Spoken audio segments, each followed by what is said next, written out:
सबसे पहले हम क्वेश्चन को सॉल्व करने से पहले इसके कॉन्सेप्ट को देख लेते हैं। आपको ये जो इक्वेशन दी रखी है इसको आपको ग्राफ से मैच करना है एंड साथ में ये भी बताना है कि इनफाइनाइट सॉल्यूशन होगा इक्वेशन का या यूनिक सॉल्यूशन होगा या फिर नो सॉल्यूशन होगा, और उसके अकॉर्डिंग आपको ऑप्शन को पिक करना है। तो पहले इसके कॉन्सेप्ट को देखते हैं और इसे सॉल्व करते हैं। इक्वेशन होता है उसे हम किस फॉर्म में लिख सकते हैं, a1x a2x और उसके बाद n नंबर, मतलब जैसे a9 x9 इस टाइप से हम इसको लिख सकते हैं इस फॉर्म में। तो जैसे कि लीनियर इक्वेशन है उसमें जो हमारा x1 x2 है ये क्या रिप्रेजेंट करते हैं, वेरिएबल्स को जो कि अननोन होते हैं, वेरिएबल्स या आप उसको अननोन भी बोल सकते हो। उसके बाद जो a1 a2 है ये coefficient which are real number, ये रियल नंबर को रिप्रेजेंट करता है। एग्जाम्पल के लिए आप अगर देख रहे हो ये example 2x plus 3y plus 5z is equal to 0, तो इसमें जो आपका x है वो हम आपका वेरिएबल हो गया, y वेरिएबल हो गया, z वेरिएबल हो गया, और 2 3 5 ये सारे आपके क्या हो गए, कोफिशिएंट या आप रियल नंबर जिन्हें कहते हो। तो हमारा जो क्वेश्चन है वो क्या किस बेस पे था कि सॉल्यूशन ऑफ लीनियर इक्वेशन। तो लीनियर इक्वेशन का सॉल्यूशन आप देख सकते हो जब हमारा यूनिक सॉल्यूशन होता है, मतलब जब आप उसको ग्राफ में रिप्रेजेंट करोगे, ये लाइन एक दूसरे को कट करेंगी। ये आपकी हो गई लाइन 1, ये लाइन 2, ये जहाँ पर कट कर रही है एक दूसरे को इंटरसेक्ट कर रही है, ये हमारा यहाँ पर सॉल्यूशन मिलेगा आपको। जैसे एक्स एक्सेस में आपका कुछ आएगा और जो वाई एक्सेस में कुछ वैल्यू आएगा वो आपका क्या इस इक्वेशन का सॉल्यूशन हो जाएगा। इसमें क्या होता है, कंसिस्टेंट और इंडिपेंडेंट होती है आपकी जो लाइन होती है। और जो हमारा दूसरा क्या आता है, नो सॉल्यूशन। नो सॉल्यूशन में क्या होता है, इनकंसिस्टेंट होती है एंड इंडिपेंडेंट होती है। मतलब नो सॉल्यूशन में आपका ग्राफ कैसा होगा, ये देखो एक लाइन दूसरे लाइन की पैरेलल हो जाएगी, तो आप में कोई सॉल्यूशन ही नहीं आएगा आपका। और एक लास्ट जो थर्ड केस रहता है आपका इनफाइनाइट नंबर ऑफ सॉल्यूशन, या आप उसको मैनी सॉल्यूशन भी बोल सकते हो। इसमें कंसिस्टेंट होती है लाइन एंड डिपेंडेंट होती है। तो आप देख सकते हो कि ये इस एक लाइन है, इसके ऊपर दूसरी लाइन आ गई, मतलब ये दोनों लाइन एक जगह ही है, इसके नीचे आपको दूसरी लाइन, ये लाइन एक दूसरे को एक साथ टच कर रही है, तो इसमें आपको क्या होगा, इसका कोई सॉल्यूशन ही नहीं होगा। तो हमारे असाइनमेंट के क्वेश्चन में ये था x plus Y is equal to 3 and x minus Y is equal to -3। तो जब आप इसको सब्स्टिट्यूशन मेथड या किसी भी मेथड से सॉल्व करोगे तो x की वैल्यू आपको 0 मिलेगी एंड y की वैल्यू आपको 3 मिलेगी, और ग्राफ में रिप्रेजेंटेशन इसका इस तरीके से होगा, 0 पे आपकी क्या होगी, x की वैल्यू, और y की आपकी 3 की वैल्यू हो गई। तो इसे हम क्या बोलेंगे, यूनिक सॉल्यूशन। ये आपका क्या हो गया, यूनिक सॉल्यूशन। ओके और जो हमारा नेक्स्ट जो था हमारा x plus Y plus Z is equal to 1, और जो सेकेंड इक्वेशन था x plus Y plus Z is equal to 7। तो आप इसको खुद देख सकते हो कि इसमें एक जगह इसका वैल्यू 1 है, एक जगह इसका 7 है। ये तो आपका रॉन्ग होगा, क्योंकि आप देखो अगर आप कोई बोलेगा 1 plus 1 is equal to 2 and 3 plus 1 is equal to 2, तो ये दोनों पॉसिबल हो सकती है क्या, नहीं। तो इसमें आपको समझना है कि अगर आप जो कुछ भी मान लीजिए एक्स का वैल्यू आपका आ भी जाता है तो ये 1 होगा, या तो तीनों को ऐड करने पे एक्स वाई जेड को, या तो 7 आएगा। 1 और 7 दोनों हो नहीं सकता, तो इसमें क्या इसका कोई सॉल्यूशन होगा, नहीं। तो इन दोनों इक्वेशन को हम बोलेंगे नो सॉल्यूशन।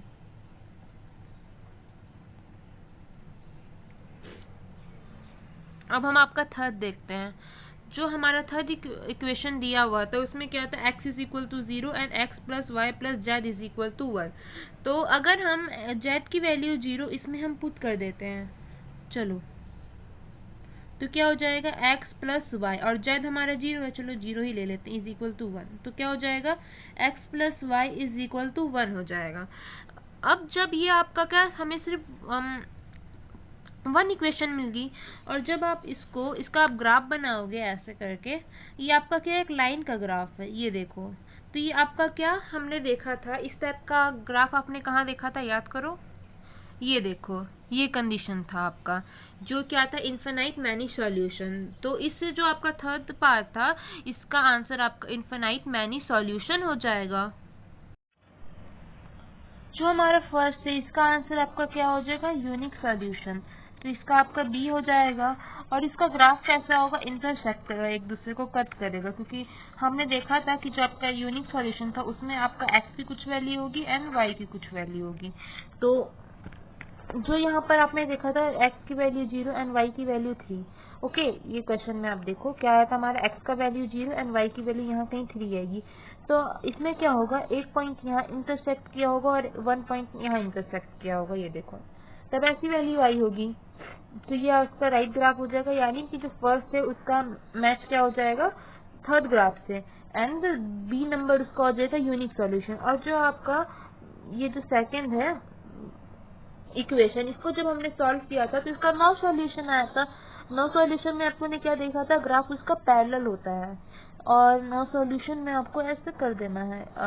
और उसके बाद जो थर्ड था, थर्ड आपका क्या आया था, इन्फिनाइट मैनी सॉल्यूशन। तो इन्फिनाइट सॉल्यूशन आ जाएगा, और उसका ग्राफ कैसे होता है, वो लाइन एक दूसरे की स्टेप से होती है। तो देखिए फर्स्ट का बी एंड थर्ड ग्राफ हो जाएगा, एंड सेकंड का सी एंड फर्स्ट ग्राफ हो जाएगा, एंड थर्ड का ए एंड सेकंड ग्राफ हो जाएगा। तो उसी के साथ हम ये 2 क्वेश्चन देख लेते हैं। A B are 2 square matrix of the same order if determinant A is equal to 2 and determinant B is equal to 3, what is determinant A square B cube. तो इसको हमको फाइंड करना है। एंड जो third question है, let A B a square matrix such that, तो इसमें हमें ये इक्वेशन दिया हुआ है, इसके थ्रू हमें find the value of M का वैल्यू फाइंड करना। चलिए इसे हम देखते हैं। तो इसमें हमें डिटर्मिनेंट ए की वैल्यू 2 दी हुई थी एंड दैट बी की वैल्यू 3 दी हुई थी, और हमें इसकी वैल्यू पूछा है determinant A square into B cube. तो अब हम क्या कर सकते हैं, पहले इसको हम सॉल्व कर लेते हैं। तो इसको हम ऐसे भी लिख सकते हैं, ये देखिए, डिटर्मिनेंट को अलग अलग तोड़ देते हैं, ए की में डाल देते हैं और बी का में। उसके बाद हम इसका एक प्रॉपर्टी होता है जो आपने लेक्चर में देखा होगा, हम इसको क्या कर सकते हैं, स्क्वायर को डिटर्मिनेंट के बाहर भी लिख सकते हैं। वैसे ही हम बी में भी करते हैं, इसकी स्क्वायर को इसके बाहर लिख देते हैं। अब हमें इसकी वैल्यू 2 दी हुई थी, तो हम यहाँ 2 का स्क्वायर लिख देंगे इन 2, हमें बी की वैल्यू 3 दी हुई थी, तो हम 3 का क्यूब कर लेंगे। 2 2 ज़ा 4 एंड 3 3 ज़ा 9 एंड 9 3 ज़ा 27। अब हम इन दोनों का जब मल्टीप्लाई करेंगे तो हमें क्या मिलेगा, 108। तो ये इसका आंसर हो जाएगा। अब हम देखते हैं अपने थर्ड क्वेश्चन को। अच्छा देखिए, हमें ए स्क्वायर इज इक्वल टू ए दिया हुआ था, मतलब ये जो मैट्रिक्स है, इस मैट्रिक्स का ए मैट्रिक्स का स्क्वायर इज इक्वल टू ए दिया हुआ था। अब हमें देखो इसमें क्या कर रहा है, प्रॉपर्टी यहाँ पर यूज़ हुआ है। देखो ये हमें क्वेश्चन में दिया हुआ था, आई प्लस ए का cube minus 18 A is equal to I plus A में, और हमें यहाँ क्या एम की वैल्यू बतानी है। तो आई प्लस ए का क्यूब ये फार्मूला होता है, आपने पढ़ा होगा, ए प्लस बी का क्यूब। तो ये उसी के थ्रू हमने इसको आई को ए माना है और बी को ए माना है, और तो हमने फार्मूला लगा दिया यहाँ पर। तो अब यहाँ पर देखो क्या हमें दिया हुआ था, ए स्क्वायर इज इक्वल टू ए, तो 3a स्क्वायर की जगह हम 3a लिख सकते हैं, क्योंकि ए स्क्वायर इज इक्वल टू ए है, और यहाँ भी हम ए स्क्वायर की जगह ए लिख सकते हैं। तो ये क्या हो जाएगा, I plus 3a plus 3a plus A. तो जब आप 3a एंड ए को आप ऐड करोगे तो क्या हो जाएगा, 7a प्लस आई। तो हम नेक्स्ट स्टेप में क्या करेंगे, जो हमारा ये आई प्लस ए का क्यूब है उसकी वैल्यू में हम क्या रख देंगे, आई प्लस 7a रख देंगे। उसके बाद ये जो एज है इसको हम उतार देंगे। अब इसको हम आगे सॉल्व करते हैं। तो आप इसको इधर प्लस में है, ये आएगा माइनस में हो जाएगा। ओके, और अगर आप 7a से 7a माइनस 18a करेंगे तो आपका क्या आ जाएगा, माइनस 11a आ जाएगा, is equal to M A. तो चलिए ये बच जाएगा, या 0 आ जाएगा, तो हमारा क्या बच जाएगा, minus A is equal to M A. तो इसे ए कट गया, हमारी m की वैल्यू क्या आ गई, माइनस 11। ये इसका आंसर है।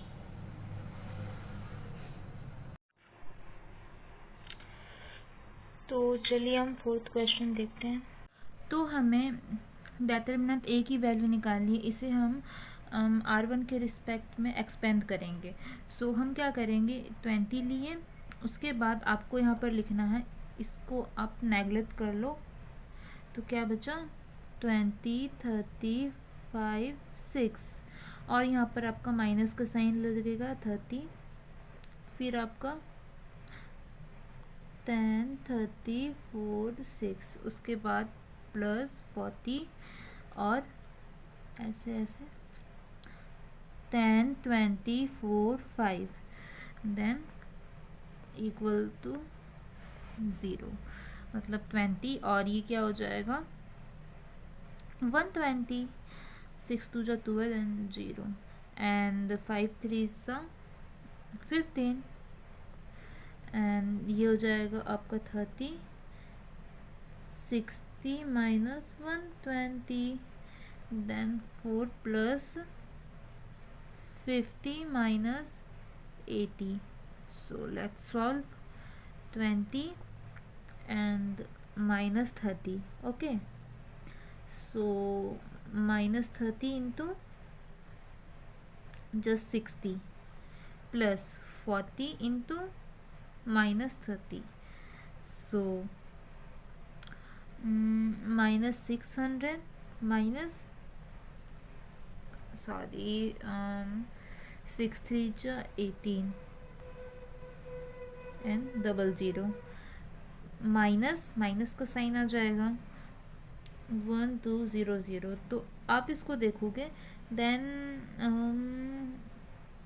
यहाँ आपका प्लस का साइन हो जाएगा, क्योंकि आप देखो माइनस माइनस प्लस हो जाता है। सो यहाँ आपका प्लस का हो जाएगा, सो 1200 एंड 600 हो जाएगा आपका माइनस का 1800 एंड हमारे पास प्लस 1800 ऑलरेडी है, तो इसकी वैल्यू हमारा क्या आ जाएगा 0। सो हमारा डिटरमिनेंट ए की वैल्यू 0 आ चुकी है, तो ये आपका आंसर है। तो चलिए हम अपने 5th क्वेश्चन को देखते हैं। सो हमें डिटरमिनेंट ए की वैल्यू दी रखी है 5, ओके, और सो हमारा जो क्वेश्चन था, हमारा डिटरमिनेंट बी की वैल्यू भी यही हो जाएगी, क्योंकि आपने जब इसकी प्रॉपर्टी पढ़ी होगी तो आप उसमें कुछ भी रो या कॉलम में ऐड कर दो, लेकिन उसका डिटरमिनेंट सेम रहता है।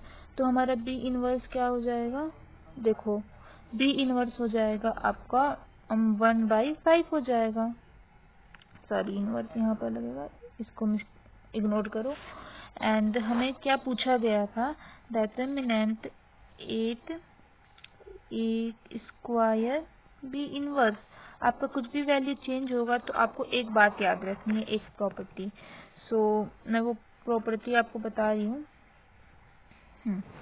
जैसे कि आपका कोई भी स्केलर नंबर k है, ओके, मतलब आपका रियल नंबर 6 2 5 जो भी नंबर है, अगर वो डिटरमिनेंट के बाहर आता है तो वो अपनी पावर n लेके आता है। n मतलब क्या हो गया, ऑर्डर ऑफ डिटरमिनेंट, मतलब कि अगर वो 2 into 2 का है तो k की पावर 2 हो जाएगी, n 3 into 3 ऑर्डर का है तो इसकी पावर 3 हो जाएगी, अगर वो 4 into 4 का है तो इसकी पावर 4 हो जाएगी।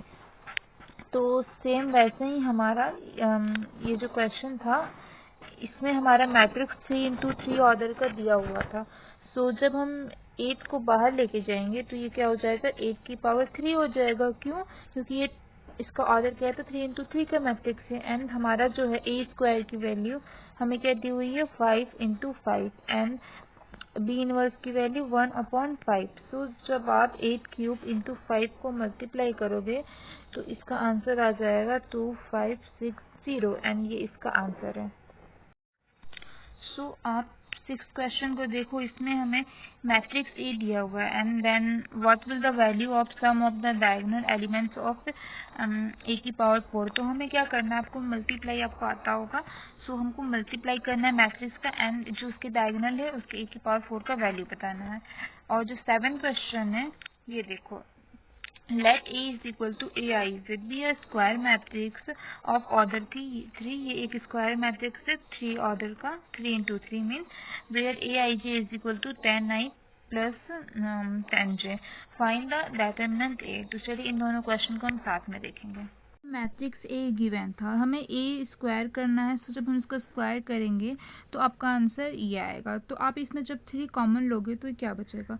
चलो आपने यहाँ से 3 को कॉमन ले लिया तो क्या बचेगा? देखो 1 1 1 1 1 1 1 एंड 1। तो ये क्या हो गया? ये आपका क्या था? ए मैट्रिक्स था। देखो सो ये इसका वैल्यू हमारा 3 हो जाएगा, ए स्क्वायर का वैल्यू। अब हमें A4 का वैल्यू पूछना है, तो हम इसे ऐसा लिख सकते हैं ए स्क्वायर इंटू ए स्क्वायर। ओके, सो हमारा जो हमारा ए स्क्वायर था वो क्या हो जाएगा? 3A एंड 3A कर देना है। सो हमें क्या मिल जाएगा? 3 इंटू 3 9A स्क्वायर। अब हम फर्दर ए स्क्वायर की वैल्यू हमने क्या निकाली थी? 3A। सो हम इसमें फर्दर 3A को पुट करेंगे। सो अब देखो इसको 9 3 जा 27A।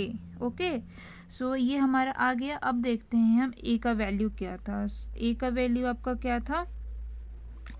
1 1 था, 1 1 1 1 1 1। सो हमें क्या पूछा था? सम ऑफ डायगोनल एलिमेंट्स। तो हमारे डायगोनल एलिमेंट्स का सम क्या हो जाएगा? ये देखो, ये होते हैं आपके डायगोनल एलिमेंट्स 1 1 एंड 1। सो हमारा सम 3 हो गया। ये देखो 1 + 1 + 1 एंड जब आप इसको लिखोगे 27 इंटू 3, सो ये आपका हो जाएगा 81। सो ये आपका फुल एंड फाइनल आंसर है। सो हमारा जो 7th क्वेश्चन था उसमें हमें ये नहीं करना था। ये देखो, आप पहले ये देखो, हमें ये दिया हुआ था AIJ = 10i + 10j। आपका कुछ भी हो सकता है, या 5 हो सकता है, या 7 हो सकता है, कुछ भी हो सकता है। सो हमें क्या पता है, जो हमारा फर्स्ट एलिमेंट होता है A11, सो आपको क्या करना है? i की जगह j लिख देना है एंड i की जगह 1 लिख देना है एंड j की जगह 1 लिख लेना है। सो आप जब इसको देखोगे, आप एक मैट्रिक्स ले लो। हाँ, सो आप मान लो ये कोई एलिमेंट है इसका, एंड ये क्या है? आपका first row and first column. Okay, and second element ये आपका क्या है? ये देखो, ये आपका R1 यानी फर्स्ट रो है, ये C1 first column, C2 C3 R2 and R3 ये आपका सेकंड रो सेकंड कॉलम। तो ये क्या आपको सेकंड रो में दिख रहा है, लेकिन कॉलम क्या है? फर्स्ट। तो ये इसको हम A1 बोलेंगे and first row third column वाले को हम A3 बोलेंगे। तो इसी टाइप से आपको ऐसे कर लेना है। ये देखो, second row first column, second row second column, second row third column, third row first column, third row second column, third row third column. Okay, so ये आपका एक मैट्रिक्स बन गया। अब आपको इसकी वैल्यू को पुट करना है। सो जब आप A11 करोगे तो आप i की जगह 1 और j की जगह 1 रखोगे और इसको सॉल्व कर दोगे। A12 निकालोगे तो a की जगह 1 एंड i की जगह 1 एंड j की जगह 2 रख दोगे। ऐसे ही आपको A31 A32 A22 A23 A21 सारे को आप ऐसे ही निकालोगे। सो मैंने ये निकाल रखा है, ये मैट्रिक्स हमारा। अब इसको हमको क्या करना है? इसको एक्सपेंड करना है। सो हम इसको क्या करेंगे? R1 के करस्पॉन्डिंग एक्सपेंड करते हैं। सो हम 20 को ऐसे लिखेंगे, और ये देखो, आप ये लाइन को भूल जाओ ऐसे लिखने के बाद। अब इसको आपको क्रॉस मल्टीप्लिकेशन करना है, 16 × 40 एंड 50 × 50। ओके, और इन दोनों को आपको माइनस कर देना है। देन सिमिलर आप यहाँ माइनस का साइन लगाओगे, बिकॉज अभी उतना मैं समझा नहीं सकती, लेकिन आप ये जान लो कि ये क्या है? First row and second column का एलिमेंट है। सो जब आप उसको -1 से ऐसे करोगे तो क्या हो जाएगा? A³ तो सो इसका A³ का वैल्यू भी आपका -1 ही आएगा। बस इतना ही आप पता रखो अभी के लिए। एंड प्लस करके आपको ऐसे ही सॉल्व करना है। सो इसको हम आगे के लिए अब सॉल्व कर लेते हैं। चलिए, -200 माइनस माइनस प्लस एंड 600 - 400। सो आप देख रहे हो ये भी क्या हो गया? 600 600 - 600 = 0। सो इसके आंसर आपको 0 मिल जाएगा। सो ये हमारा 8th क्वेश्चन है, इसको हमें सॉल्व करना है। ये देखो, आपको स्ट्रीम 1 स्ट्रीम 2 एंड स्ट्रीम 3 दिया हुआ है, जिसमें से आपका फर्स्ट क्या है? क्या बोले? मैथ्स, फिजिक्स एंड केमिस्ट्री के मार्क्स है। सो इसको आप 0.2 M मान सकते हो, 0.70 यानी फिजिक्स एंड 0.1 C केमिस्ट्री मान सकते हो, और आपको इसको दिया होगा। सो इसका हमको इक्वेशन बनाना है मैट्रिक्स फॉर्म में, एंड देन हमको क्या करना है? ये देखो, आपको इसका इसका फर्स्ट रो कौन सा होगा, सेकंड रो कौन सा होगा, इसको बताना है। सो एंड साथ में हम इसको भी कर लेंगे। आपको इसमें से M, P एंड C यानी मैथ्स, फिजिक्स एंड केमिस्ट्री के मार्क्स निकाल के उसको 3 से डिवाइड कर देना, यानी एक एवरेज। सो हम यहाँ पर अभी 2 क्वेश्चन एक साथ करने वाले हैं। सो आपको जो भी दिया गया था, जैसे इसको अपने 0.2 को मैथ्स के मार्क्स, ये फिजिक्स एंड 7 के मार्क्स, और आपको जो है इससे आपको इक्वेशन ना लेना है, ये आपको फर्स्ट, सेकंड एंड ये थर्ड इक्वेशन हो जाएगा। इसको हम मैट्रिक्स फॉर्म में कैसे लिखेंगे, तो आप देखो सिंपल से जो मैथ्स है ना, उसको आपको एक कॉलम में कर देना, 0.2, 0.5, 0.5, और जो फिजिक्स है उसको एक कॉलम में, और केमिस्ट्री को सबको एक कॉलम में कर देना है। उसके बाद आपको ये इक्वेशन मिल जाएगी, ये जो 3 इक्वेशन है ना, इसको आपको सॉल्व करना है। उसके बाद आपको पी, सी एंड एम की वैल्यू मिल जाएगी। ये बहुत लंबा हो जाता है, इसलिए मैंने बस इसका आंसर बता रखा है। सो आपका ये देखो फर्स्ट रो ये हो जाएगा, सेकंड रो ये हो जाएगा। आपसे जो भी क्वेश्चन पूछेगा इसका फर्स्ट कॉलम या फर्स्ट रो या सेकंड रो आप इसके थ्रू बता सकते हो। 0.2, 0.7, 0.1 आपका फर्स्ट रो, 0.5, 0.3 एंड 0.2 ये आपका सेकंड रो हो गया। ओके, सो हमें जो m + b + c यही हमें 9th क्वेश्चन है ये, इसमें हमें ये करना था। हमने अभी इससे पहले डायरेक्ट वैल्यू देख ली, आप सॉल्व करके इक्वेशन को निकाल लीजिएगा। सो आपका ये वैल्यू आएगा 90, 80 एंड 70 एम, पी एंड सी की वैल्यू। इसको आपको 3 से डिवाइड कर देना है। सो इसको आप ऐड करोगे तो 240 आएगा। सो 8 3 ज़ा 24 एंड 0। सो आपका इसका आंसर 80 आ जाएगा। सो हम फाइनली क्वेश्चन नंबर 10 को सॉल्व करते हैं एंड क्वेश्चन नंबर 11 को भी एक साथ ही सॉल्व कर लेते हैं। तो आप देखो इसमें हमें डिटरमिनेंट ए की वैल्यू बतानी है। जैसे हमने जो मैट्रिक्स बनाया था इक्वेशन की हेल्प से, उसी का हमें डिटरमिनेंट निकालना है। एंड इसमें आपको क्या क्या फाइंड द डिटरमिनेंट ऑफ, ये 4 into 4 ऑर्डर की एक मैट्रिक्स की हुई है। एंड इस जो मैट्रिक्स है और इसमें आपको ये दिया हुआ है एक मैट्रिक्स 3 into 3 ऑर्डर का, इसका आपने -3 दिया हुआ है। सो चलिए हम इसे सॉल्व करते हैं। सो हमें सिंपली इस जो ये मैट्रिक्स हमने बनाया था इसका हमें डिटरमिनेंट फाइंड करना है। हम इसे क्या करेंगे, R1 यानी रो 1 के करस्पॉन्डिंग एक्सपेंड कर देते हैं। सो हमने यहाँ 0.2 लिखा। अब ये देखो यहाँ पर 0.5 एंड 0.3 इसका क्रॉस मल्टीप्लिकेशन करके माइनस कर देंगे। ऐसे ही सिमिलर हमें कर लेना है। और आप यहाँ पर देख सकते हो कैसे मैंने सॉल्व किया, मैंने आंसर यहाँ पर लिख दिया है। हाँ, बस ये सॉल्व हो गया। हमारा जो 11th क्वेश्चन था उसमें क्या किया गया था, हमें सिर्फ इसकी वैल्यू दी गई थी एंड हमें इसका डिटरमिनेंट निकालना था। तो आपको यहाँ पर देख के क्या लग रहा है, ये देखो आप इसके करस्पॉन्डिंग एक्सपेंड करोगे तो आपको किसी का वैल्यू पता नहीं है। लेकिन अगर आप क्या आपका R4 के करस्पॉन्डिंग एक्सपेंड करते हो तो क्या होगा, आपको बस ये देखो 0 0 ये हो गया, आपको बस एक ही बार करना पड़ेगा। तो जब आप इसको ऐसे करते हो ऐसे करो। ओके, चलो हमने इसे कर लिया। देन हमने यहाँ पर 4 लिखा एंड ये देखो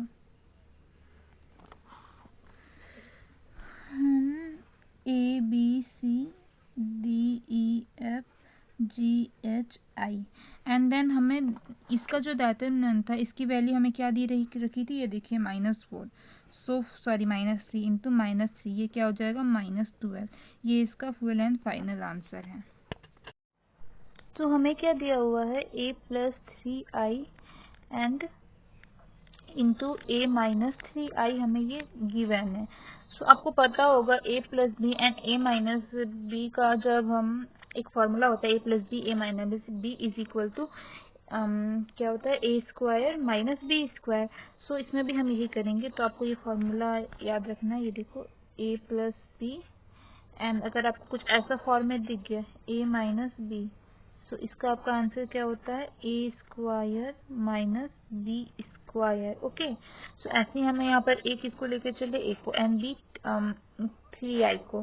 सो हमारा क्या होगा a² - 3 का स्क्वायर क्या हो जाएगा 9 एंड i का स्क्वायर कर लो तो वो i ही आ जाएगा आपका। ये आपका आ गया। और हमें क्या दिया हुआ था, इज इक्वल टू 0 दिया हुआ था इसके इक्वल। ये देखो 0 दिया है, सो हम इसके इक्वल हमने क्या लिया 0 लिया। ओके, सो जब हम इसको माइनस में है ये उस साइड जाएगा प्लस में हो जाएगा एंड तो a² का वैल्यू हमारा क्या आ जाएगा 9i आ जाएगा। अब हम बोथ साइड डिटरमिनेंट लेते हैं। ओके, बोथ साइड हम क्या लेंगे डिटरमिनेंट लेंगे। ये हो जाएगा आपका a² = 9i। ओके, हमने इसका डिटरमिनेंट ले लिया है। और आपको एक चीज पता होगी, जैसे कि अब जब भी कोई भी स्केलर नंबर k होता है, ओके, जब आप उसको डेटरमिनेंट के बाहर लाते हो सो क्या हो जाता है, वो अपनी पावर n लेके आता है।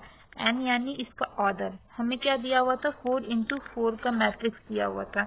एंड जब हम 9i को सॉल्व करेंगे सो आपका जब 9i बाहर आएगा, डेटरमिनेंट के बाहर आएगा, तो ये अपनी पावर 4 लेके आएगा। क्यों 4 लेके आएगा?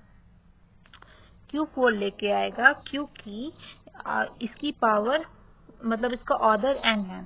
4 into 4 है इसका ऑर्डर। 4 into 4 ऑर्डर का ये मैट्रिक्स है। अगर ये 3 into 3 ऑर्डर का मैट्रिक्स होता तो इसकी पावर 3 आती, लेकिन जब ये 4 into 4 ऑर्डर का मैट्रिक्स है तो 9 की पावर 4 आएगी, ये डेटरमिनेंट के बाहर आया तो।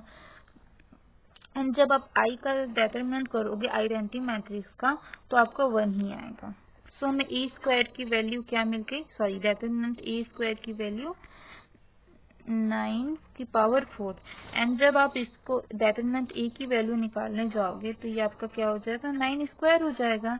And 9 square is equal to 81। And ये आपका लास्ट क्वेश्चन का आंसर हो जाएगा 81। एक बार आप इसका फुल एंड फाइनल आंसर देख सकते हो। सो जितने भी न्यूमेरिकल क्वेश्चन है उन्हें आपको टाइप करना है एंड सारे क्वेश्चंस को आपको मैंने सॉल्व करा दिया है, आप इसे देख सकते हो और लास्ट में आपको सबमिट आंसर में क्लिक करना है।